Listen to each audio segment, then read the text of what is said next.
Hi hello నమస్తే welcome to Suman TV. కోరుకున్న కోరికలు తీర్చే కొంగు బంగారం శ్రీ కొరవి వీరన్న ఆలయం అని భక్తులకు నానుడుతుంది. మహబూబాబాద్ జిల్లాలో అత్యంత ప్రాచీన ఆలయంలో మాత్రం ప్రసిద్ధి చెందిన చరిత్ర గల ఆలయానికి మొత్తం వీరభద్ర స్వామి ఆలయం అని చెప్పుకోవచ్చు. ఇక్కడ ఏటా కూడా భక్తులు లక్షల్లో వచ్చి ఇక్కడ స్వామిని దర్శించుకుని తమ మొక్కులు నెరవేర్చుకుని పోతుంటారు. ముఖ్యంగా ఇది మహబూబాబాద్ జిల్లా అనేది మొత్తం ఇది గిరిజన ప్రాంతం. ఎక్కువ గిరిజన భక్తులు ఇక్కడ వచ్చి దీన్ని దర్శించుకుంటారు. అంటే గిరిజనులే కాకుండా చుట్టుపక్కల రాష్ట్రాల నుంచి కూడా దేశాల నుంచి కూడా అలా కోరికలు నెరవేరాలని చెప్పేసి ఇక్కడ కోరికలకి సంబంధించినటువంటి మొక్కులు తెచ్చుకుని పోతున్న పరిస్థితి ఉంది. అంటే కొన్ని సంవత్సరాల చరిత్ర ఉన్నటువంటి ఈ ఆలయం అంటే పోతున్న భక్తులకి నమ్మకం కలిగిస్తున్నా కూడా మరి ఆలయంలో అభివృద్ధిలో పురోగతి అని చెప్పేసి కొంతమంది భక్తులు మాత్రం చెప్తున్న పరిస్థితి ఉంది. మరి ఈ విషయాన్ని మనం అసలు ఏం జరుగుతుంది, మరి ఆలయంలో అభివృద్ధి ఏ విధంగా జరుగుతుందనే అంశాలపై మనతో మాట్లాడడానికి ఆలయ సత్యనారాయణ గారు ఉన్నారు. వాళ్ళు అడిగి తెలుస్తున్నాం. నమస్తే. నమస్తే అండి. అంటే భక్తులకి ఎక్కువ కోరిక తీర్చే కొంగు బంగారం లెక్క నెరవేరినటువంటి శ్రీ వీరభద్ర స్వామి ఆలయంలో భక్తులకి లక్షల మంది భక్తులు వస్తుంటారు. ఈ నేపథ్యంలో మరి వచ్చిన నేపథ్యంలో కూడా భక్తులు కొంచెం అసౌకర్యాన్ని కూడా వస్తున్న పరిస్థితి గురవుతుంది. ఎందుకంటే సార్ శ్రీ భద్రకాళి సమేత వీరభద్ర స్వామి దేవస్థానం కొరివి గ్రామం మహబూబాబాద్ మండలం మరియు జిల్లా. ఈ స్వామివారికి ఇక్కడ ఎంతో కాలంగా భక్తులు విశేషంగా స్వామివారిని దర్శించుకుంటారు. ఇక్కడ సంతానం ఇచ్చే దేవుడుగా స్వామివారు నెలకొని ఉన్నట్టుగా అందరూ కూడా భావించి సంతానం లేని వాళ్ళు కానివ్వండి, ఏదైనా అనారోగ్యంతో బాధపడుతున్నటువంటి వారు కానీ ఇక్కడ వచ్చినట్టయితే వారు స్వస్థత పొందుతారని చెప్పేసి ఒక ప్రగాఢమైనటువంటి నమ్మకం ఉంది. ఆ నమ్మకంతో భక్తులు విశేషంగా ఇక్కడ పాల్గొంటుంటారు.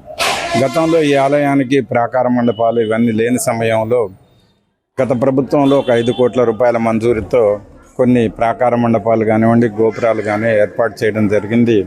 అయితే ఇప్పుడున్న ప్రస్తుత పరిస్థితులకి పబ్లిక్ బాగా పెరిగారు. భక్తులు విశేషంగా స్వామివారి దర్శనానికి విచ్చేస్తున్నారు.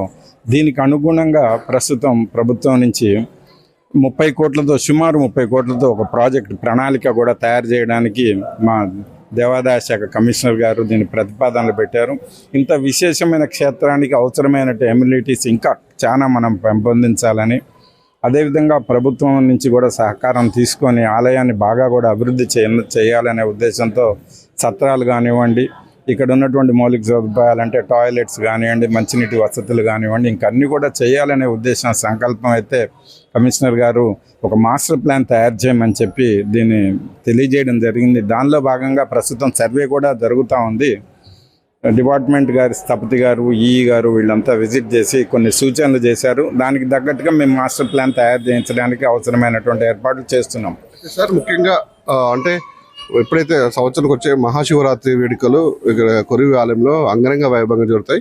16 రోజుల పాటు జరిగే ఈ కార్యక్రమాలని చాలా హంగు ఆర్భాటంతో చేస్తారు. ఆ శివరాత్రి జాతర అయిపోయిన తర్వాత కూడా మళ్ళీ ఆలయాన్ని ఎవరు పట్టించుకోరు, మళ్ళీ ఎక్కడేసి గొంగ అక్కడే ఉంటుందని చెప్పేసి భక్తులు కానీ ఇక్కడ ఉన్న ప్రజాప్రతినిధులు కానీ వాళ్ళు కోరుతున్నారు. మరి ఏం చెప్తారు మీరు? వాస్తవంగా ఏంటంటే ఉత్సవ సమయం అంటే ఒక రకమైనటువంటి శోభాయమానంగా ఉంటుంది.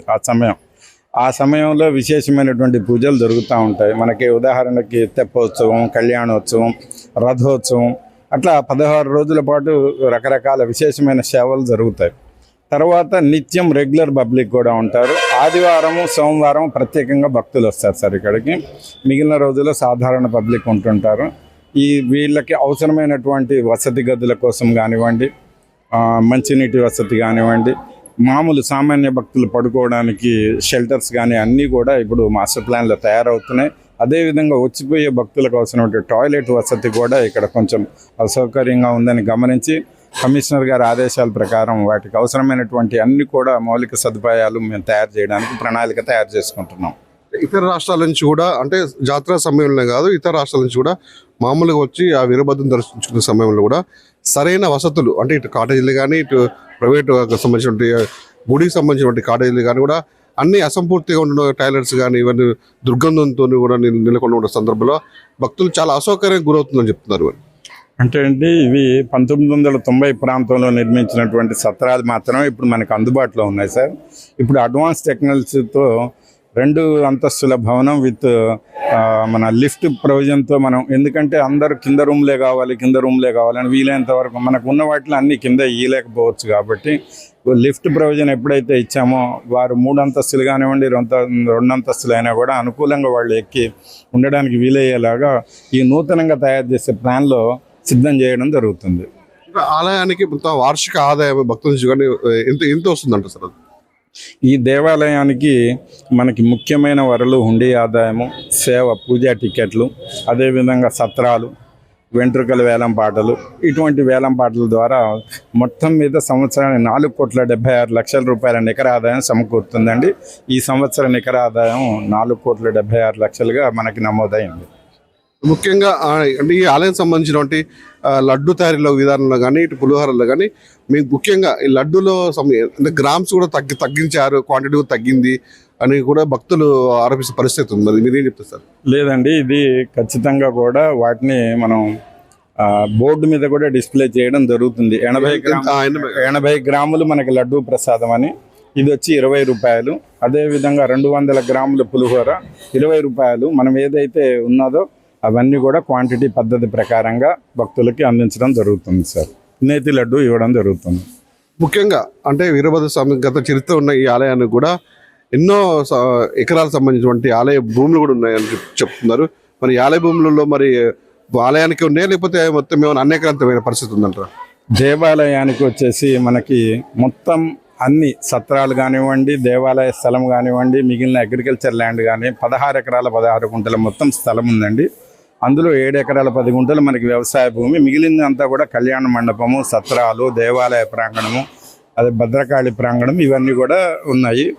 ఈ మధ్య దేవస్థానానికి సంబంధించి పెద్ద చెరువు పక్కన ఉన్నటువంటి ల్యాండ్లు ఒక 7 గుంటలకు సంబంధించి డిస్ప్యూట్ నడుస్తుంది. అది మనం ఎండోమెంట్ ట్రిబ్యునల్లో కూడా కేసు ఫైల్ చేసి దాన్ని దేవాలయానికి వచ్చేలాగా ప్రయత్నం చేయడం జరుగుతుంది. ఇంకోటి సార్ అంటే అంటే ప్రశ్న ఇది, ఇక్కడ ఉన్న పూజారులు కూడా పేద ధనిక అనే ఒక తేడా కూడా చేస్తున్నారు.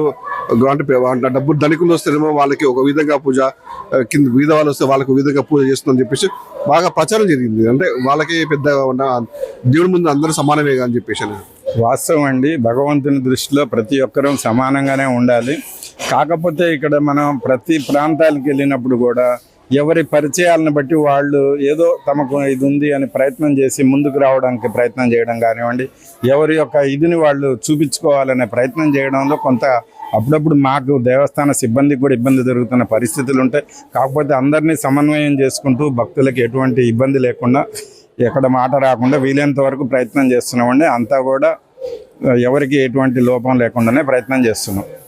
ముందు రానున్న రోజుల్లో ఈ ఆలయ అభివృద్ధికి ఏ విధంగా ఉండబోతుంది? మరి రాబోయే రోజుల్లో ఉండి ఈ ఆలయం ఒక మన తెలంగాణ రాష్ట్రంలోనే విశేషమైన క్షేత్రంగా వర్ధిల్లిద్దండి. ఎందుకంటే భక్తుల సౌకర్యాలను దృష్టిలో పెట్టుకొని ప్రభుత్వం తరపున ఇక్కడ తీసుకోవాల్సిన చర్యలన్నిటికి కూడా ఇక్కడ మన మినిస్టర్ గారు వేమ నరేందర్ రెడ్డి గారు, అదేవిధంగా వీరందరూ ఈ ప్రాంతం వాళ్ళు అయి ఉండడం వల్ల దీని మీద గతం కంటే ఇప్పుడు కూడా ఎక్కువ శ్రద్ధ చూపిస్తున్నారు. మా దేవాలయ చైర్మన్ మరియు ధర్మకర్తల మండలి కూడా దీనికోసం విశేషంగా ప్రయత్నాలు చేస్తున్నారు. త్వరలో ఒక మంచి మార్పు అనేది క్షేత్రంలో ఏర్పడుతుందని, భక్తులకు అవసరమైనటువంటి మౌలిక సదుపాయాలన్నీ కూడా ఇచ్చి ఎవరికి ఎటువంటి అసౌకర్యం కలగకుండా ఉండేలాగా ప్రయత్నం చేయడానికి, మా వంతు సహకారం చేయడానికి మేము ముందుకు వస్తున్నాం. కొంతకాలంగా కూడా ఈ కొరివి ఆలయంపై చైర్మన్ గిరి పీఠం ఎవరు దక్కుతుందని చెప్పేసి మీమాంసలో కూడా చాలా తర్జన భర్జన జరిగినాయి, రాజకీయ అరంగేటం కూడా జరిగినాయి. ఈ నేపథ్యంలో మరి అంటే ఈ ముఖ్యంగా ఈ ఆలయానికి రాజకీయ రంగు పులుముకుందంట అసలు ఏమన్నా? అంటే ఆ విషయపరంగా మేము రాజకీయంగా మాట్లాడలేము, కానీ దేవాలయానికి ఏ విధంగా అయితే మనకి సహకారం అందిద్ది, ఎవరిని ఉంచితే బాగుంటుంది అనే ఉద్దేశంతో మన డోర్నకల్ శాసనసభ్యులు రామచంద్ర నాయక్ గారి యొక్క సలహా సూచనలతో ఇక్కడ మనకి నామినేటెడ్ పోస్టు ఎవరైతే దరఖాస్తు చేసుకున్నారో వాళ్ళల్లో ఒకరిని నియమించి 14 మంది కమిటీ సభ్యులతో ఒక కమిటీని ఏర్పాటు చేయడం జరిగింది. ఇది ప్రభుత్వం నుంచి మనకి ఈ కమిటీ ఏర్పాటు చేయడం జరిగింది. ప్రస్తుతం మన చైర్మన్ గారు కొర్ను రవీందర్ రెడ్డి గారు ప్రస్తుతం 2 సంవత్సరాల పాటు కొనసాగేందుకు గాను చైర్మన్గా నియమించబడ్డారు.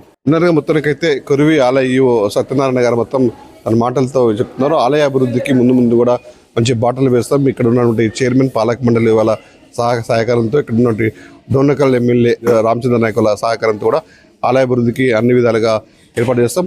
ముఖ్యంగా ఇది అంటే ఇక్కడ ఉన్నటువంటి ఏదైతే గత పురాతనమైన నిర్మించినటువంటి గదులు కూడా కొంచెం శిథావస్థ చేయనమాట వాస్తవమే. రానున్న రోజుల్లో కూడా వాటన్నింటి కూడా మొత్తం తీర్చిదిద్దని కూడా ప్రయత్నం నడుస్తున్నాయి. ముందు కూడా దీన్ని సుందరీకరణకి మొత్తం ముందు అడుగులు వేస్తామని చెప్పేసి ఆలయ